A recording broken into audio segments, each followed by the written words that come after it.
کامیابی کسے کہتے ہیں، جیتنا کسے کہتے ہیں؟ ایک ایسا لفظ ہے جیت، کامیابی۔ ہر انسان اس لفظ کو اپنی سوچ کے تحت جو ہے وہ دیکھتا ہے۔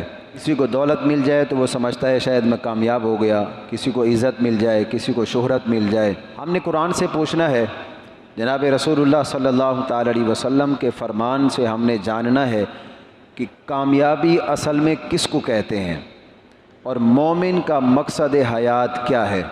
جس کامیابی کو اللہ اور اس کا رسول کامیابی فرما رہا ہے، ہم اس کامیابی کی طرف واپس آئیں۔ جو مقاصد اور اہداف انسانی سوچ نے وضع کر لیے ہیں اور اس کو معیار بنا لیا ہے، فلاں شخص ناکام ہو گیا، فلاں شخص کامیاب ہو گیا، یہ انسانی سوچ نے خود بخود وضع کیے ہیں کہ فلاں کو یہ چیز مل گئی تو وہ بڑا کامیاب ہو گیا، اور فلاں کو یہ چیز نہیں ملی تو وہ تو ناکام ہو گیا۔ لیکن کچھ معیار وہ ہیں، معیار ہمارے اللہ نے ہمیں عطا فرمائے ہیں، اور ہم بحیثیت مومن میں چاہیے کہ ہمیں جو ہمارے رب نے دیا ہے ہم اس کو مضبوطی سے تھام لیں۔ اب وہ معیار کیا ہے؟ اللہ فرماتا ہے والعصر، زمانہ محبوب کی قسم، ان الانسان لفی خسر، بے شک تمام کے تمام انسان خسارے میں ہیں، نقصان میں ہیں، الا الذین آمنوا وعملوا الصالحات۔ تقسیم بھی اللہ نے خود ہی فرمائی، انسان سارے کے سارے خسارے میں ہیں، لیکن ان میں کچھ ایسے بھی ہیں جو کامیاب ہیں۔ اب وہ کامیاب کون سے لوگ ہیں؟ فرمایا الا الذین آمنوا وعملوا الصالحات، مگر وہ لوگ جو اللہ اور اس کے رسول پر ایمان لائے اور اچھے عمل کیے، وتواصوا بالحق وتواصوا بالصبر۔ اور یہاں بات ختم نہیں ہوئی، فرمایا ایمان بھی لائے، اچھے کام بھی کیے، اور ایک دوسرے کو حق اور سچی بات کی تاکید بھی کرتے رہے۔ صرف خود ہی مصلی بچھا کر نہیں بیٹھ گئے، خود ہی تسبیح ہاتھ میں پکڑ کے نہیں بیٹھ گئے، بلکہ دوسروں کو بھی بتاتے رہے، اپنے بھائیوں کو بھی دین کی تبلیغ کرتے رہے، حق اور سچ بتاتے رہے، صبر کی تلقین کرتے رہے۔ وہی لوگ کامیاب ہیں۔ کامیابی کا معیار اللہ نے بتایا ہے۔ دیکھیں نا، کامیابی وہی ہے جس کو اللہ اور اس کا رسول کامیابی فرمائے، کامیابی وہی ہے۔ دنیا والے کچھ بھی کہتے رہیں، وہ کامیابی نہیں ہے۔ کامیابی وہی ہے جس کو اللہ اور اس کا رسول فرمائے کہ ہاں یہ کامیابی ہے۔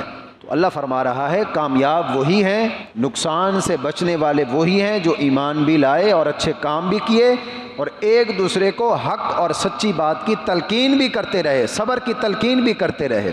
4 صفات اللہ نے ان کی بیان فرمائیں۔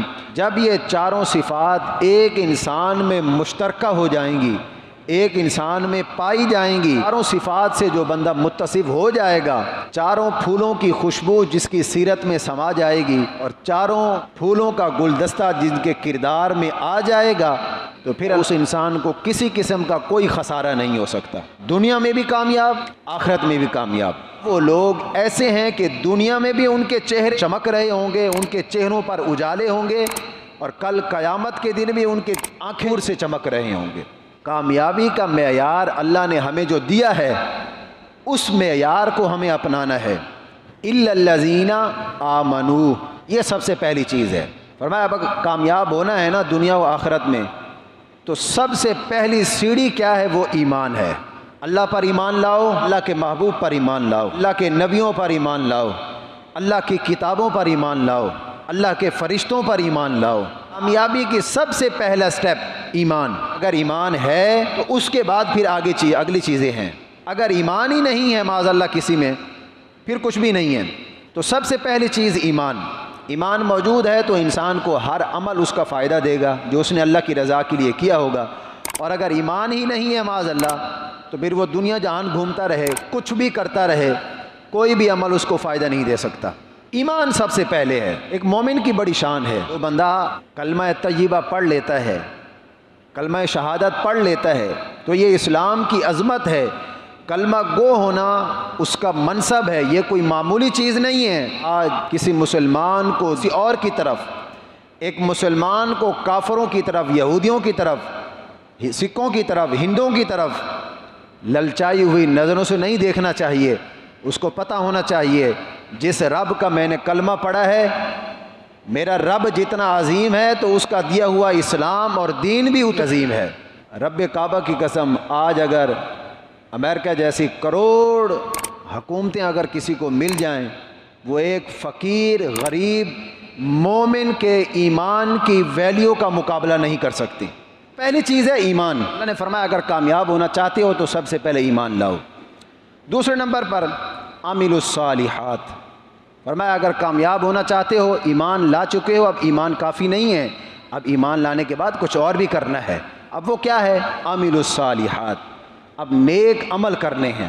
تواصوا بالحق وتواصوا بالصبر، فرمایا اگر کامیاب ہونا چاہتے ہو تو صرف مصلح بچھا کے خود نہیں بیٹھنا، باہر جو مرضی آئے ہوتا رہے۔ ہمیں کیا ہے اس سے؟ آج ہمارا یہی ہے نظریہ، آج ہماری یہی سوچ ہے نا، آج کسی کے گھر میں کوئی ظلم ہوتا رہے کہ ہمیں کیا ہے، ہم سکون سے بیٹھیں، بس ہمیں کچھ نہیں ہونا چاہیے، باہر جو بھی ہو رہا ہے وہ ہمارا کام ہی نہیں ہے، یہ ہماری سوچ ہے۔ ایسے تقوی کو پسند نہیں فرماتا۔ اس نے تمہیں نیک کام کرنے کی توفیق دے دی ہے، ایسا نہ ہو اللہ کے اس فضل کو اپنے تئیں محدود رکھو، بلکہ نہیں فرمایا اب میدان میں آؤ اور کردار ادا کرو، لوگوں کو بھی گناہوں سے بچاؤ، ان کو بھی دین کی تبلیغ کرو، حق بات ان کو بھی کہو، صبر کی تلقین ان کو بھی کرو۔ آج ہمارا حال بالکل مختلف ہے، ہمیں کسی چیز کی پرواہ نہیں ہے، ہم سکون سے رہیں بس۔ یہ مومن کا طریقہ نہیں ہے۔ مومن وہ ہوتا ہے جو خود بھی سیدھے راستے پر آئے اور مسلمان بھائیوں کو بھی سیدھے راستے پر لے کر آئے، وہ کوشش جاری رکھے، اپنی سامنے والا عمل کرے یا نہ کرے اس کی اپنی مرضی ہے، یہ اپنا حق